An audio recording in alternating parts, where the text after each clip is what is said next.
It's 4:17. I wasn't trying to get on here today. I went to see my grandmother, and when I was in the hospital, my phone bill got paid. And my grandmother lied right to my face and said, yeah, maybe the gold that Liz sold that you think she sold to get drugs, maybe she used it to pay your phone, knowing that she had paid it personally. I did find Liz's gold, so she didn't sell it. It was in the baby's room. I don't know if she planned on taking it or if she just, I don't know. But basically my grandmother just told me, I will lie to you if I want to, and I told you that because you pick on her, and I could go down there and watch that kid. There's no chip in his eye. There's nothing wrong with him. They're not hurting that child.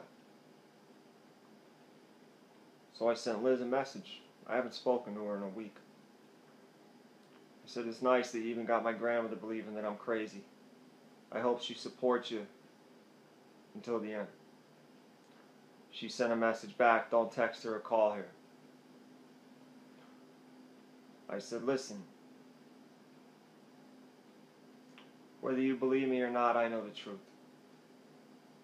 Your father is a pimp, a child molester, and a pedophile. And I'm sorry that I couldn't save you. But if you go lay down and think about this, maybe it'll help you remember. Did they make you watch while they murdered our son, or did you have to do it?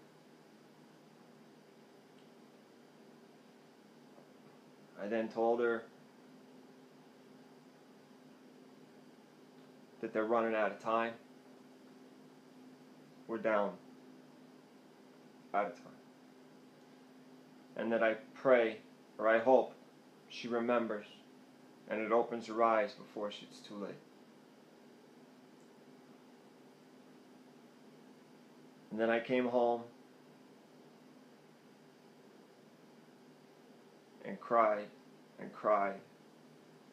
because no one believes me.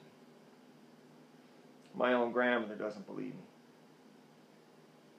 I told her, why, yeah, how come every time you turn around that kid's getting smashed? Well, maybe he slips and falls, yeah. And Liz has to call and rehearse the story before. Well, maybe the brother's beating on him. Nobody wants to hear the truth. And if I begged them for help,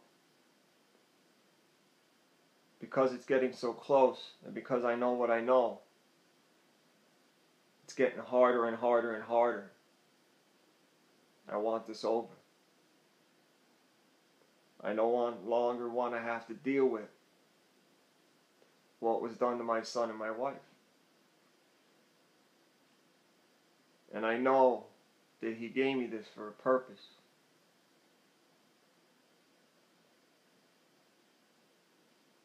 But I feel like I'm failing him.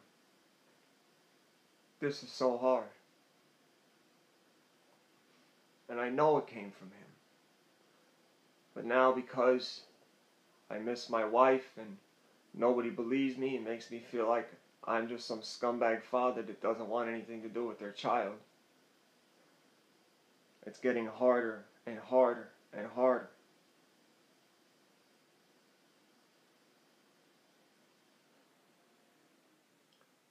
The only thing I fear is failing my father. I don't fear man. I don't fear death. I don't fear jail. Nothing. I fear letting my father down. God's Healer 7 just posted a message. And in the message, she said, since the days of Noah, the fallen angels have interfered in man. And that the great deception is about to be upon us.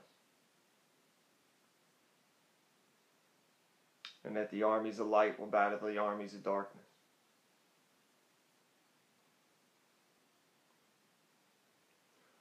Right at my lowest, God gave her a message specific about Noah. And I'm telling you, this goes all the way back to then. They did it back then and they've done it now. A great deception. All these people are going to think, I'm pretty sure if you go through all the religions, every one of their religions, the coming false Christ fits their description of their true Christ, because all of those religions were started by Satan. So that when the end came, only the true Christians who truly know the truth will not be deceived. I haven't had time to look it up yet, but I'm assuming. Islam, Judaism, all of them. I don't understand how Christians, knowing that there is an Antichrist coming and are going to fall for this, but God is going to blind them because they don't want the truth.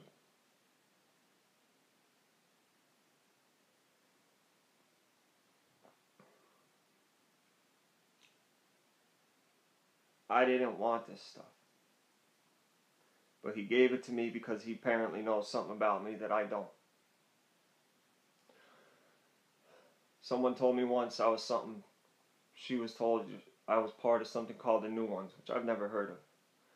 But when she said it, it struck something in my soul enough that I ran into the basement and cried on my floor.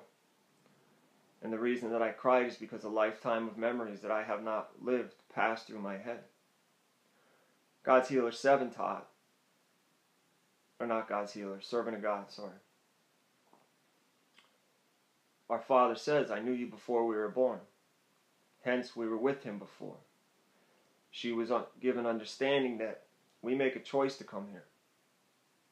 And that our soul is given like amnesia. We forget where we came from in order to find our way back. And it made sense because I've known Jesus Christ forever. I've never really had a true friend, like a true best friend. So I don't know what that feeling is like. But I instinctively knew that he was like a fishing buddy, my best friend. I've known him forever. And all this stuff flashed through my head, and then I can't remember it, but the feeling that it stuck to my soul is there. And I've been getting this other one. I can't really see much before, but instantly I'm called up, and I'm standing in front of him. And all I want is to stay, but a part of me knows I have to go back. And it seems like I'm there with him forever, but it's only the briefest of moments, and then boom, I'm back. And then after that, everything changes. I don't know if anybody else has seen anything like that, or I don't know what it means. I think I have an idea, but until he tells me personally, I refuse to say it.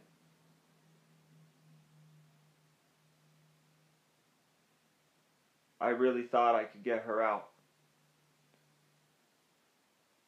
I don't know what made me think that my grandmother or anybody else would believe what I'm saying, because it's unbelievable.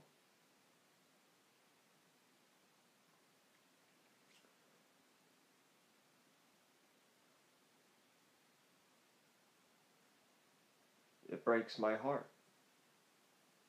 Like I am completely beat up. I can't think about anything else. And I know for me to tell her I could get you out, that would mean she would have to admit and leave that Eli. And she's so convinced that that's her child, she can't do that. So it's either accept that that's not her son and she allows something horrible to happen to our child, even though it wasn't her fault, or trust what I'm saying about this stuff. And what I'm saying sounds crazy, so the answer's obvious. My grandmother screamed at me, I will lie to you to the day I die if I want to. Who's the father of all lies? I want to leave. I don't want to be here. I want to take everything in this house that I could sell and go sell it and go. But I'm afraid if I go and it's against his will, I'll end up somewhere I'm not supposed to be and won't be able to do what he wants me to do. But the misery, and it's hard because I believe 100% that it came from him, but it's so unbelievable. It's almost like I'm questioning him, and I don't want to. I want to serve the will of my Father.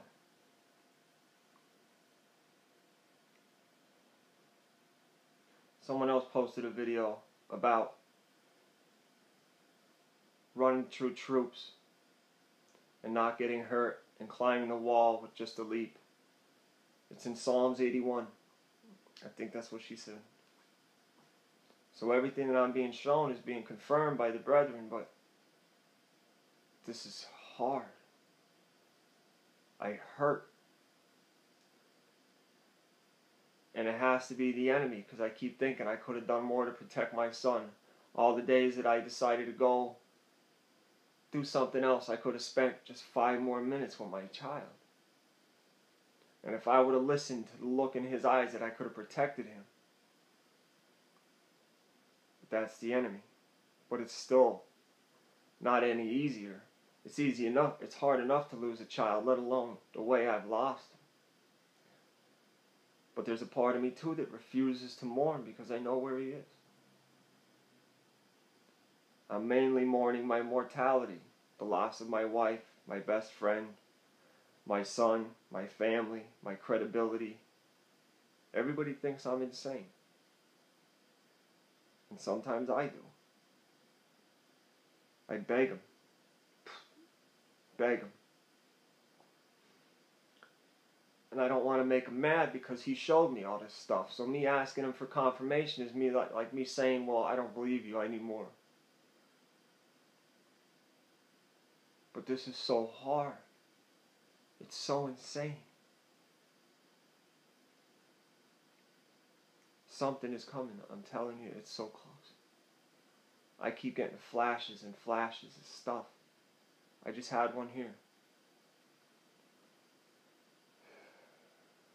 I want this over. If I had to live another 20, 30 years with this, I don't know if I'd be able to. And even though my faith in my God is as strong as it is,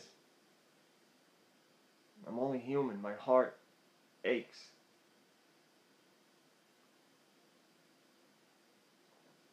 Please pray for my wife. Please. That he'll give her another chance so she don't burn.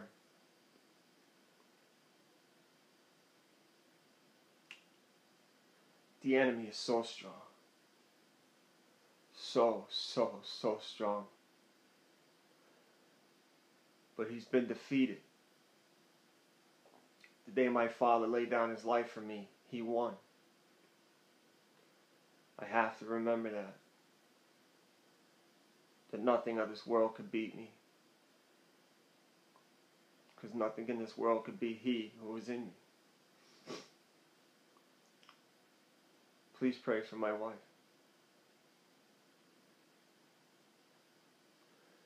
And go listen to God's Healer 7, because it's it. This is it. I watched the Jewish prophet yesterday. Something about the Shemitah. Something like that. 7-year cycles. This year coming, I'm telling you. Everybody's saying the same thing. We're out of time.